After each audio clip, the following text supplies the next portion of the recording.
Many say Charlie Kirk embodied the vision of free speech and expression on college campuses, encouraging students who disagreed to have a conversation and challenge him. He also epitomized the mission behind parental rights group Defending Education.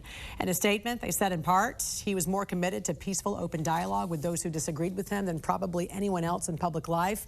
Our organization exists largely because K-12 schools and colleges slowly and then quickly stopped promoting diversity of viewpoint and the free exchange of ideas and instead became bastions of dogma, orthodoxy, and viewpoint discrimination. He, too, was on a mission to change that. Joining us now to discuss is the Director of Outreach at Defending Education, Erica Sanzi. Erica, what influence did Charlie Kirk have on the public education system? You know, it's funny, in some ways, I think he served as a counterforce. So as the messaging increasingly became about how hopeless and terrible and irredeemable America was, you heard a very different message coming from him. The other thing that I would say is what we saw happening in schools had become sort of very divisive, right? We're gonna divide people based on these immutable characteristics, and we're gonna tell them that, you know, different groups are good and bad based on these characteristics. And he used to talk about addition and multiplication, meaning you grow movements, right, by adding and multiplying people. And he was very much about doing that regardless of a person's background. And even when he was very open about his specific values, which happened to be biblical values, there's so many examples of how welcoming he was to people in other communities, because he'd say, well, we agree on, you know, our priorities or the politics. And so he would welcome people into his quote unquote movement, even if he didn't specifically align with them on everything. And that's really been missing from the K-12 space in far too many places. Yeah, speaking of tolerance, he had tolerance for those who disagreed with him and was friends with people who disagreed with him, in fact. You have 3 teenage sons, so you know the incredible reach he had for millions of kids, especially Gen Zers, who knew him because of their feeds. How has this affected, you know, your sons seeing this? This is a huge deal, and I actually feel like a lot of us almost feel like we don't know how to console and comfort them during this, because for one, a lot of parents and grandparents aren't super, you know, sure of who Charlie Kirk was. They just didn't know him as well. But what they're realizing is that their kids and grandkids, you know, he was a constant presence in their feeds, whether or not they were interested in politics.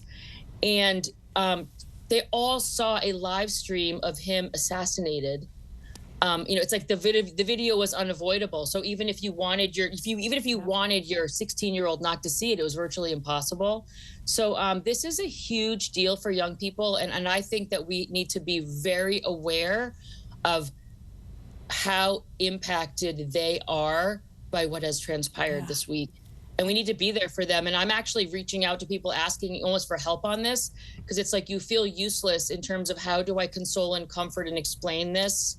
You know, in my case, they're 16, 18, and 20, but this is affecting a very large cohort that's younger than I am. Yeah, and you're watching a murder as it happens. That right there. And the videos are everywhere because a lot of people were filming him like they always do.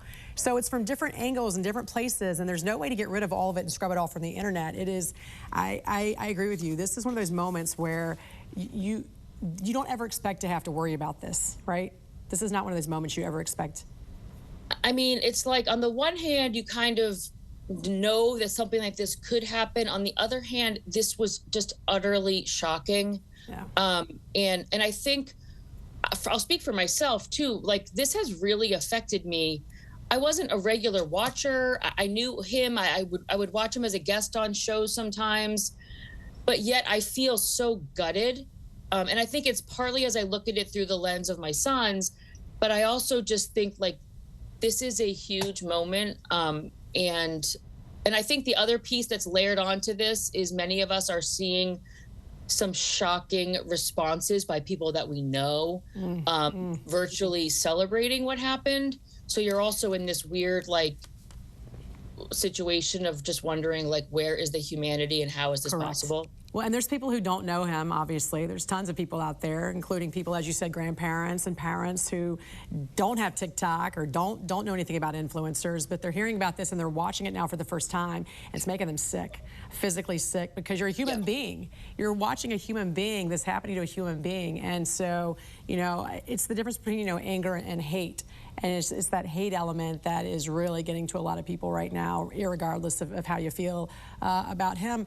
I thought what was so interesting, though, about Charlie is that, you know, his technique was so unique for this generation. Yes. This generation that can barely look up from their phones. So he had this dichotomy where he's this digital force with millions of followers, and yet he sets up a tent outside and wants you to come talk to him in person. Why was this so important, do you think? Because his accessibility also, ironically, made him a target as well. Because so many people feel totally shut down and unable to express themselves, right? It's almost like if you don't toe this party line or agree with us or think like us, we don't want to hear from you. He was the opposite. So he basically was saying, try to persuade me. I want to hear your arguments. And then he would have the people who disagreed with him, he'd have them move to the front of the line. Yeah. Right? So that the person, he was doing, again, that's why he was a counterforce to what we see in far too many schools and on college campuses. He was doing the exact opposite, which was not just modeling civil debate and persuasion and argumentation, but then he was giving his dissenters the opportunity to be heard. You would sometimes hear him acknowledge when people made a good point. He would often quiet the crowd when they were, you know, kind of like maybe mocking or being cruel to someone. So again, yes, was he provocative? Yes. Was he very funny at times? But you couldn't hide you couldn't hide behind a digital screen, though. That was the deal. You had to do it in person, and you had to keep talking. You had to keep talking because he felt like the minute you stopped talking, that's when violence happens, which unfortunately is what happened in this case. All right, Defending Education's Director of Outreach, Erica Sanzi, so great to see you.